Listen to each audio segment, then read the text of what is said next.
Hi all, இன்றைக்கி ரவையை வச்சு ரொம்ப சிம்பிளான ஸ்நாக்ஸ் எப்படி செய்யணும் நம்ம பார்க்க போகிறோம். இதுக்கு நான் 3/4 கப்பு ரவை எடுத்து வறுத்துட்டு ஜாரில் போட்டு பொடி பண்ணிவிட்டு ஒரு பவுலில் மாற்றிட்டேன்.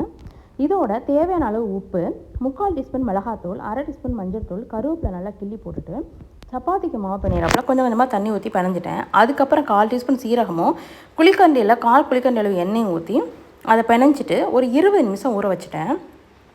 அது ஊறினதுக்கப்புறம் சப்பாத்தி கட்டை எடுத்து கோதுமை மாவு கொஞ்சோண்டு ஸ்ப்ரெட் பண்ணிவிட்டு நம்ம மாவு ஊறி இருக்குது பார்த்திங்களா, அதை நம்ம சப்பாத்திக்கு தேய்க்கிறாப்புல அதில் தேய்ச்சி எடுக்க வேண்டியதான். சப்பாத்திக்கு ரொம்ப நைஸாக தேய்ப்போம், இது கொஞ்சம் தடிமனாக தேய்ங்க.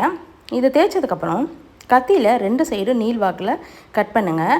அப்படி கட் பண்ணும்போது அது ஸ்கொயர் டைப்பில் வந்துடும். இப்போ நான் கட் பண்ணுறேன் பார்த்தீங்களா, அந்த மாதிரி கட் பண்ணிங்கன்னா நல்லா ஸ்கொயர் டைப்பில் வந்துடும்.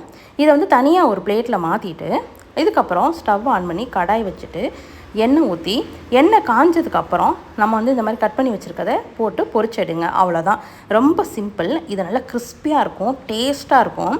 இது நம்ம பொரிச்சு எடுத்ததுக்கப்புறம் சூடோட பெப்பர் மேலே தூவி சாஸோடு தொட்டு சாப்பிட்லாம். ரொம்ப டேஸ்ட்டாக இருக்கும். சாஸ் இல்லைனாலுமே ரொம்ப டேஸ்ட்டாக இருக்கும், காரமாக இருக்கும். குழந்தைங்க ரொம்ப விரும்பி சாப்பிடுவாங்க, கிறிஸ்பியாக இருக்கும். நீங்கள் இது மாதிரி ஒரு தடவை செஞ்சு பாருங்கள். செஞ்சு பார்த்துட்டு எனக்கு கமெண்ட்டில் சொல்லுங்கள். இது ஸ்கூலுக்கு ஸ்நாக்ஸாக கொடுக்கலாம். நம்ம ஏர்டைட் கண்டெய்னரில் வச்சு ஸ்டோர் பண்ணி வச்சோன்னா கொஞ்சம் நாளைக்கு குழந்தைங்களுக்கு வச்சு கொடுக்கலாம். இது வரைக்கும் நம்ம சேனலை சப்ஸ்கிரைப் பண்ணாதவங்க சப்ஸ்கிரைப் பண்ணிக்கோங்க ஃப்ரெண்ட்ஸ். தேங்க்யூ.